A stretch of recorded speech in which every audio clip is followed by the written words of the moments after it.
So everybody, we're going to start to get started here. Before we get started, though, hopefully everybody knows the person that I'm talking with today. Some of you can't see him because you're dialing from the telephone. But as you guys know, Friday with Mooney Lyons calls, we try to get you in front of people that we rely on to help guide you in regards to finance and decision making throughout the team. Today, Keith Mooney is going to join us. Keith is one of my best friends, longtime friend, business partner.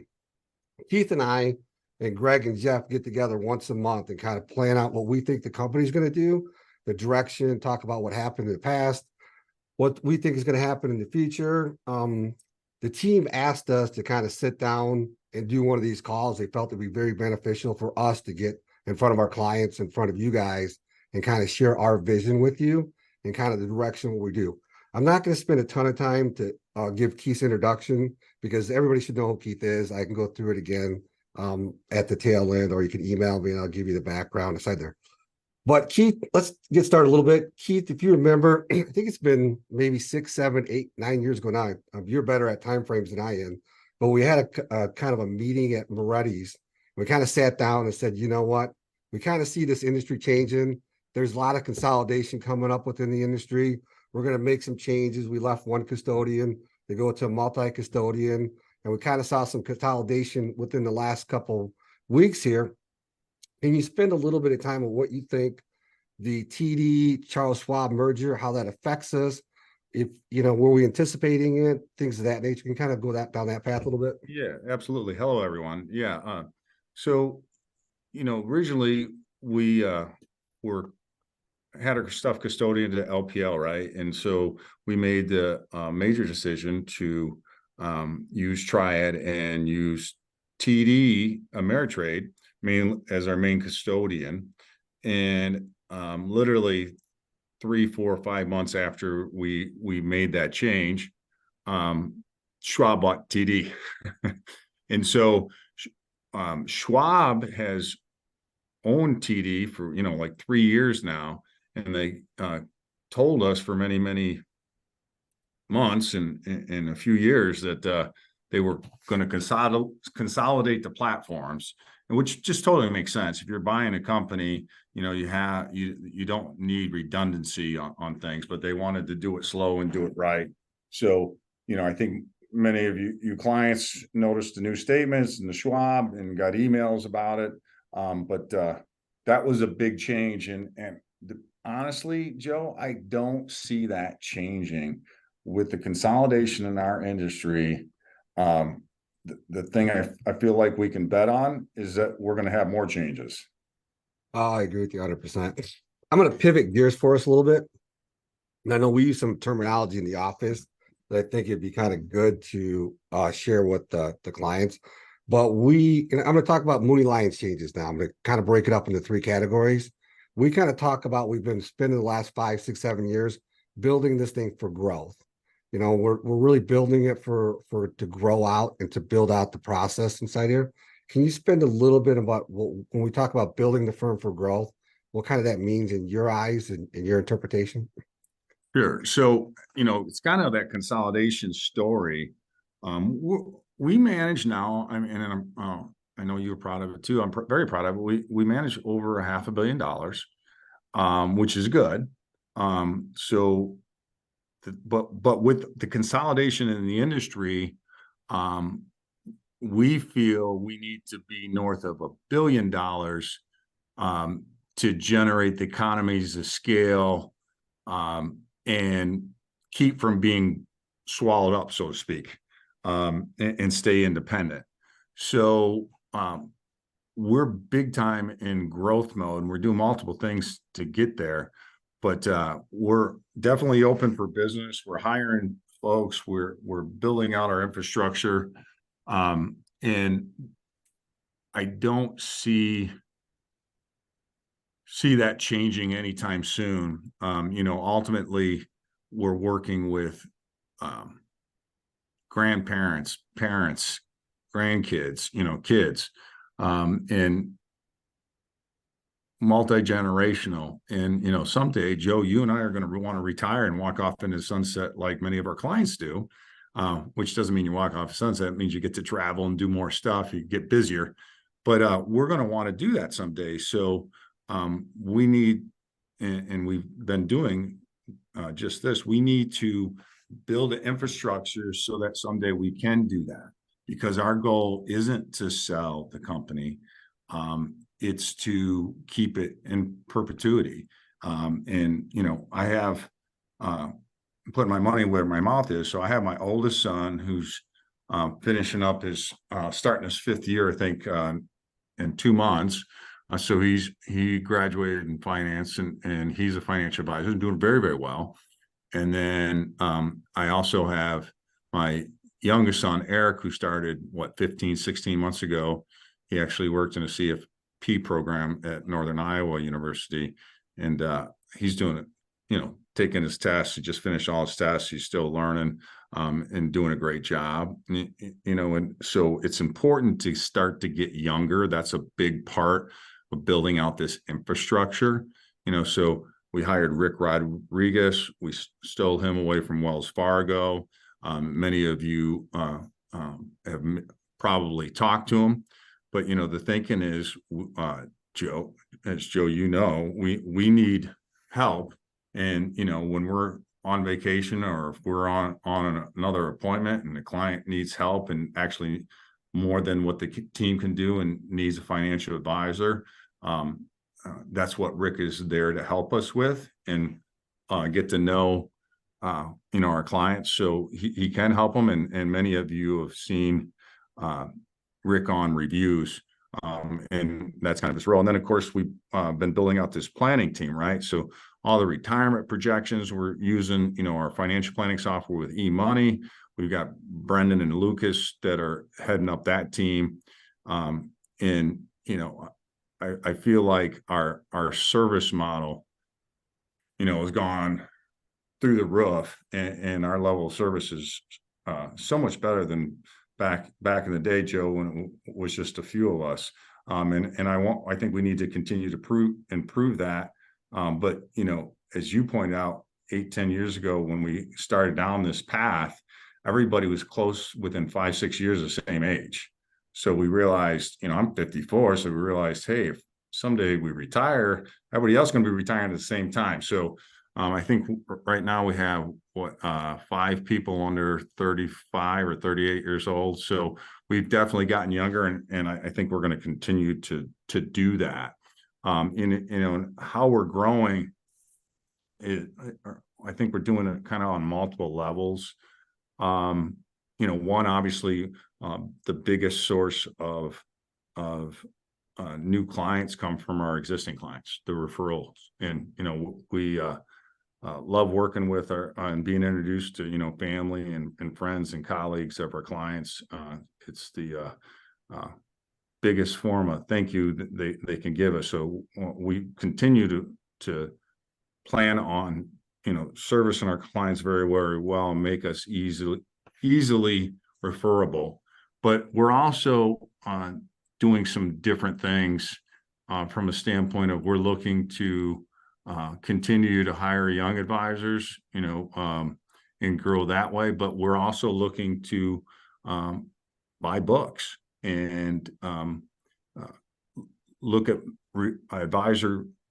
advisors that are out on the street that, you know, are 1- and 2-man shops.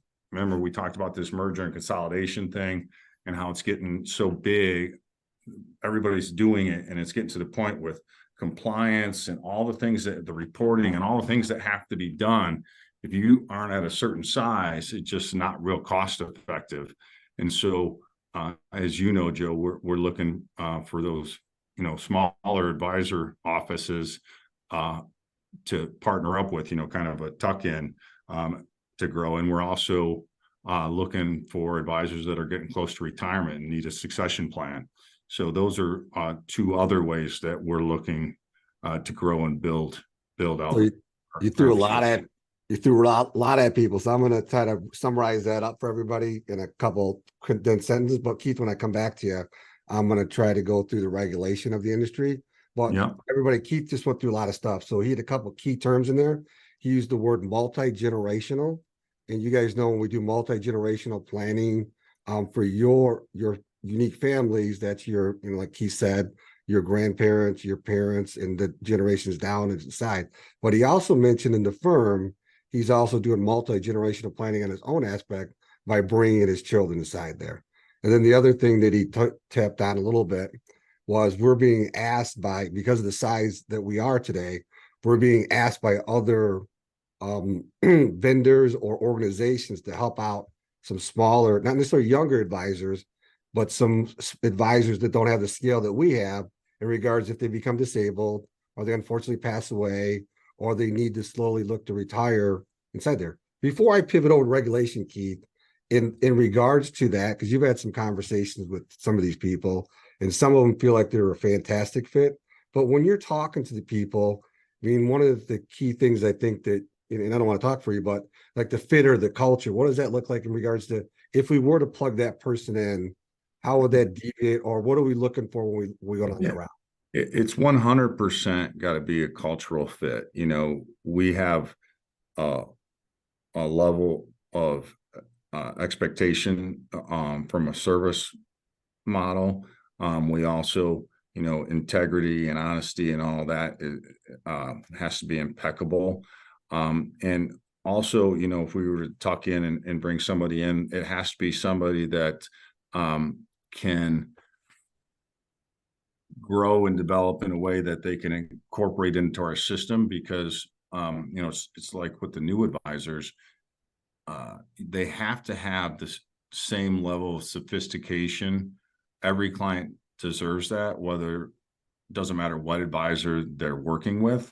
So that's, as you know, why we've gone to this team approach. So our advisors, yes, they're good advisors and they ask good questions, but you know, when there's a complicated issue that needs to be addressed, and maybe the advisors, you know, you bring in one of the partners or one of, you know, Greg or CPA or whoever we need in the team to help with that. So you have to, if we're bringing in advisors, we have to understand their personality, and are they willing to learn and adapt new systems and be part of a bigger culture than, you know, their one or two man shop. So yeah, there's a lot of back and forth and questions and meetings before we even get to the point where we're starting to seriously talk about whether, you know, it's a good fit. Because it's not a good fit, you know, we're not doing it, and it's not a good deal for them either. That's good. Let's touch a little bit on regulation. It's kind of funny that I get to sit in most of the meetings with everybody. And Keith mentioned his oldest son, Brett. We were just in a meeting the other day. And I think we're regulated by 7 different regulating bodies. And his oldest son, Brett's like, wait a minute, we could do this on Monday, but we can't do this on Friday. Can you talk a little bit about the increased regulation that we're coming against? You know, unfortunately, there's bad advisors out there and that rip people off. There's scams galore, right? There's so many scams online, you know, to hack into your account and your systems, you know, attach onto your email, get onto your computer. So because of this, the regulations are becoming greater and greater and greater, and that's not going away. It's not going to get better. It's just going to get worse. And you know, we can argue whether all the regulations that are being sent out or put forth are, you know, good for the consumer or bad. That isn't the issue. It's just, you know, in order to be in this space, you have to be able to navigate, you know, the regulatory environment. And again, that goes back to one of the reasons we need to grow and continue to get bigger is, you know, 1 and 2 man shops really can't handle and deal with all the regulations. And as it gets larger, you know, they just don't have the manpower to do all the things that need to be done. So, you know, that's part of the consolidation thing. That's another reason that we have to grow. Just because of economies of scale. So, you know, we can hire a full-time compliance person and do the things that we need to do and make sure everything is being done correctly. Now let's pivot a little bit to like our marketing efforts and our online presence. Seems like every time I type in Mooney Lyons today, like something's following me around or like kind of chasing after me a little bit here. Yeah, I mean, many of you probably noticed it, right? Whether it be LinkedIn, Facebook, Twitter, Instagram. Um, we need to have a presence, especially with the younger folks. The younger folks, they're looking for an advisor, hiring a CPA, an attorney. Pretty much all of them tend to go to the internet and do a little research before they talk to an advisor. And so I think if you really want to grow and be a multi-generational firm, you have to have a good online presence. So we have a full-time firm that we pay on retainer to continue to help us to develop that marketing plan. As you had pointed out, we do have significant amount of social media presence as we speak, and that's only going to get greater. We just signed on with another firm to consolidate some things to even do more. So even though we're looking, the bulk of our business, our big percentage of it comes from referrals. The way of the industry, if you don't have a good online presence, younger people aren't going to deal with you. Yeah, I agree. To that shameless plug. So you haven't already followed us or liked us on LinkedIn, Facebook, our YouTube channel, please take the time to reach out to those media channels. Now, Keith, let's pivot a little bit to community involvement and kind of charity work. I know that you've been involved with this ever since I've known you. You've been about giving back, and I know as the firm has gotten bigger, we're kind of making an effort in regards there. Can you touch a little bit on that? Yeah, I wrote a little list because I wanted to make sure we brought that up. So, being involved in the community, whether it be coaching, whether it be charity work, you and I have both been very, very involved in that and built a culture around that. So, it's not surprising that many of the people in our firm are really into this, and we continue to be very involved. I mean, we've got the Boys and Girls Club that we're involved in, Big Brother, Big Sister that you're very involved in, Joe. We do Toys for Tots every year. We've been doing that since 2017, and our clients are so generous. The amount of toys that we've given in the last few years is ridiculous. Our whole front room is full. We had to make, I think, 2 or 3 trips last year because we couldn't bring them all at once. So, and we got Feed My Children that we work with. And I think we did for Feed My Starving Children. We actually had some clients involved in this, but we packed 79 boxes of food, 17,000 meals, which supplies meals to 47 kids for a year. Canning for Hunger. We've been making contributions and helping there. The Toys for Tot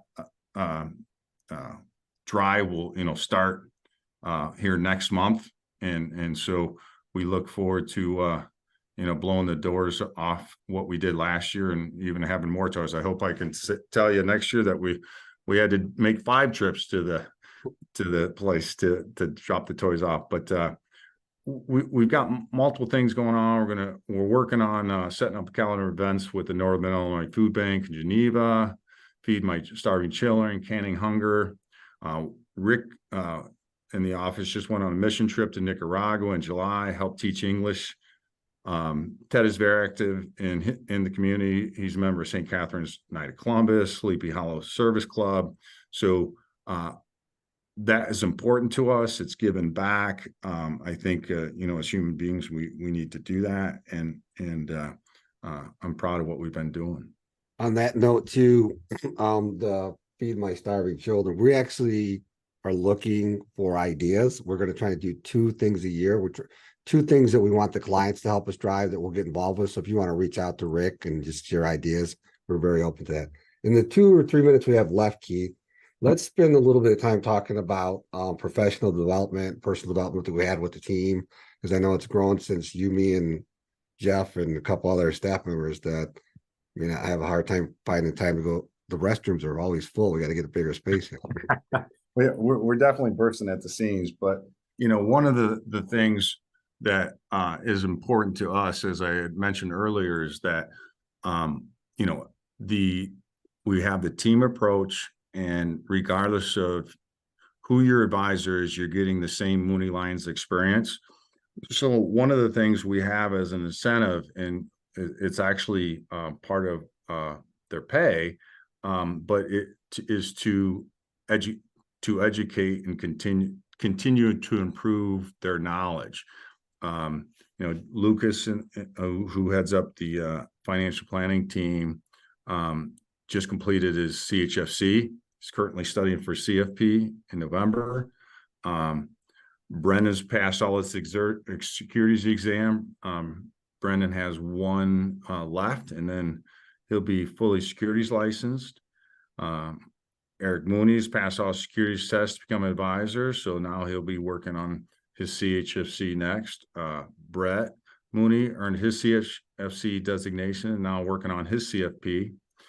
Jeff is going for the fences here, and he's working on his CFA, which is a really tough one. And so he's working on, that's a 3-year deal, and 3 years of tests, and so he's doing that. And then Rick's working on his CFP, and he's also certified Kingdom Advisors, which has to do with his church, but that's a big one. And then Ted just earned his behavioral finance advisor designation. And whether we believe it or not, we many times have to understand the emotional and family dynamic of a client, so we can help them better understand their portfolios and better deal with volatility. So the behavioral finance designation is a big deal. Really helps to navigate that with clients so we can make better decisions for them. So we're doing a lot of things. And then I believe you got your SEPA exam in the last year too, correct? Did you? Yep. So Okay. Certified exit planning designation. So what that is we over the years we've built up a large clientele of business owners, and business owners have a unique set of needs. You got your normal retirement needs and insurance needs and estate planning needs, multi-generational planning, all that stuff. But they also have a business, which many times is one of their largest assets. And so, talking to the clients about what your exit strategy is, even if it's 10, 15 years out, you're going to transition the business to the kids. Are you planning on selling it to the employees? Are you planning on, selling it to a third party? And if you are, what are the things that have to be done for the business to make that value, if you're selling it, higher? And also, if you're transitioning it to the family members or to the employees, that, if there's some infrastructure that needs to be put in place to make sure that happens. I think many business owners work really hard, and many of them make good money, but understanding the difference between making a good income from their company and building value in the business to be able to exit out of it someday are completely two different things. And most business owners don't have the time to work on it. So that's something that we're doing and going through ourselves. And you learn things over the years. And so I took it a step further and got my SEPA, and actually so did Eric Mesco. Cool. So normally we're talking about markets and economy, stuff like that. So we go through a lot of kind of doom and gloomy stuff. So I like in a positive. This is a more positive than most of the Friday calls, which is awesome. So I'd like to end on another positive note though. What's the one thing as you're looking forward to that excites you the most? You're like, oh, this is going to be amazing. I'm excited about this as you look into the future with Mooney Lyons and all our clients. You know what I'm most excited about is all the young people that we have and working with them and watching them develop, helping them develop and grow. That's really exciting to me because it's no different than helping our clients, right, grow their finances and their net worth and their ability to do the things they want to do. You know, you've coached, I coached for 16 years, you know, youth sports in high school, you know, coaching the younger advisors is rewarding. Joe, you do a lot of it. So that's one of the things I'm very, very excited about. But I just think the opportunities for Mooney Lyons is unlimited. And, you know, I feel like we took a big step forward about 4 or 5 years ago when we moved to TD, and that really helped us get to another level. And then we've been building infrastructure for the last 3-4 years, and I think we're about to take off and do another jump. Great. I'm going to end with one key concept you said. If everybody caught it, Keith mentioned in there, we're building this to last, not to sell. So this is going to be a legacy in regards there. We're building this for future generations, not just one. I want to thank everybody for joining us. Everybody have a good weekend, and we'll see you on our next Friday call. Bye now.